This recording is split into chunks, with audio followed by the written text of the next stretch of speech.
करण्याचं पुणे कनेक्शन सुद्धा सध्या समोर आलेलं आपल्याला पाहायला मिळतंय। पुण्यामधून सुद्धा मनीषा वाघमारे आणि मनीषा मांढरे या दोघीला जे आहे ते सध्या सीबीआयने जे आहे ते ताब्यात घेतलं आहे आणि त्यांची चौकशी जी आहे ती सध्या सुरू आहे।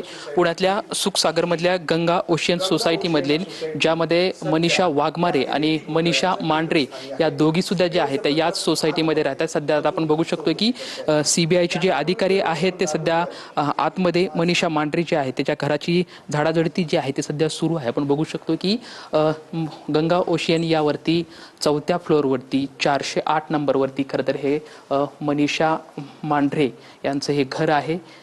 ज्या मॉडर्न महाविद्यालयामध्ये बायोलॉजीच्या प्राध्यापक आहे। पेपर सेट करण्यामध्ये ज्यांचा ज्याच्या त्या पदावरती होत्या आणि त्यांच्याकडूनच खरं तर ही नेट पेपर फुटी प्रकरणामध्ये त्यांचं नाव सध्या येत आहे।